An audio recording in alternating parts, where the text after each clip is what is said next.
Hello guys, mumeze mute? Nizere ko mumeze neza, hope ko mumeze neza. Ndagushimira cyane wamaze gukanda subscribe mani guhumugisha. Ndagushimira nawe wamaze gukanda kuri ako kazo kugira ngo dukomeze kubana kuri Irika TV Rwanda. Nawe kanda subscribe wowe utarabana, utarakanda subscribe dukomeze kubana, ukanda share, like ndetse na comment dukomeze kubana. Ubu ngubu nkambazaniye ibyaranze itariki ya 28 Ugushyingo mu mateka. Ubaye wifuza kwamamaza waduhamagara kuri nimero 0788 9134771 0788 9134771 dukomeze kubana. Ku itariki ya 28 kwezi kwa 11 ni umunsi wa 333 w'umwaka cyangwa se mu minsi igize umwaka. Hakaba hasigaye iminsi 32 y'umwaka kugira ngo uzige ku musozo. Bimwe mu byaranze uyu munsi mu mateka aha ni nko mu 1942 muri Leta Zunze Ubumwe za Amerika.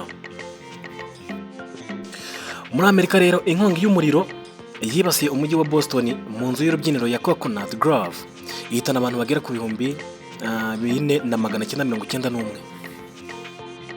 Mu 1958 Chad, Repubulika ya Congo ndetse n'igihugu cya Gabon byabonye ubwigenge byibwobotoye ingoyi y'Abafaransa cyangwa se ubukoroni bw'Abafaransa. Ni nako kandi mu myaka 2 yakurikiyeho mu 1960 igihugu cya Mauritania kigobotoye ubukoroni bw'Abafaransa n'ubundi gitangira kwigenga ubwacyo. Urifuza ko dukomeza kubana, komeza ukande subscribe, share na like na comment kugira ngo tubane ndetse neza mu biganiro bigiye biryoshye cyane bitandukanye, amateka ibindi byinshi, ubujyanama ndetse n'ubukangurambaga mu bintu byinshi bigiye bitandukanye. Komeza tubane muri sport update ndetse no mu myidagaduro n'ibindi byinshi bigiye bitandukanye.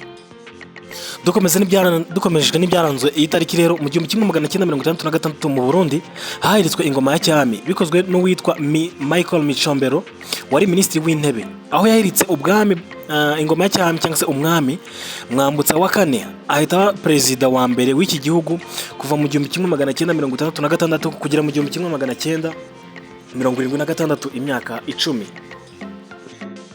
Naho ku itariki ya 28 ukwezi kwa 11 mu 1971 uwitwaga Wafsi al-Tal wo muri Palestine wari minisitiri w'intebe yivuganwe n'abitwa Black September, umutwe wo muri Palestine cyangwa se w'ishyaka rya Palestine Liberation Organization. Mu 1975 igihugu cya Timor cyangwa se cya Timor y'Iburasirazuba cyatangaje ukwigenga kwacyo kigobotora ubukoroni bwa Portugal cyangwa se ubukoroni bw'Abaportige. Mu 1980 ku itariki ya 28 ukwezi kwa 11 intambara yahuje Iraq na Iran mu gikorwa cya gisirikare cyiswe Operation Morvaride. Abasirikare 70% by'igisirikare kirwanira mu mazi cya Iraq cyasenywe n'icya Iran nyuma yo gusakiranira mu kigobe cya Perse. Uyu munsi wahise uba uw'ingabo zirwanira mu mazi mu gihugu cya Iran.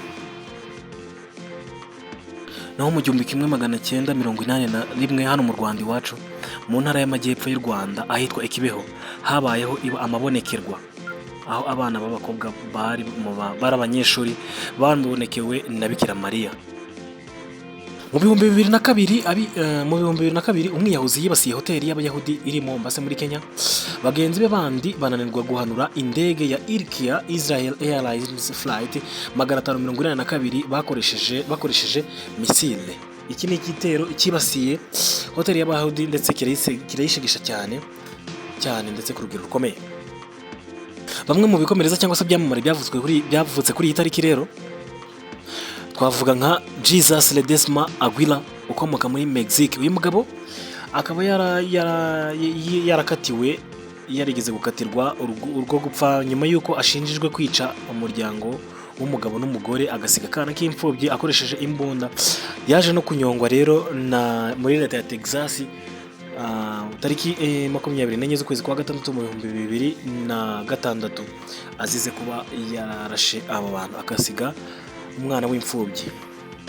Tariki 28 z'ukwezi kwa 11 mu 1979 havutse uwitwa Hakim Seriki uyu uzwi cyane nka Chameleone, umuhanzi w'umunyamerika mu njyana ya rap. Ni nawe rwiyemezamirimo washinze cyangwa se ukuriye cyangwa umuyobozi ukuriye Camilitary Entertainment ikora ibijyanye n'imyidagaduro. Ni nawe washinze The Color Changing Click. Iyo hari abavutse rero haba hari n'abapfuye cyangwa se n'abatabarutse bitabye Imana.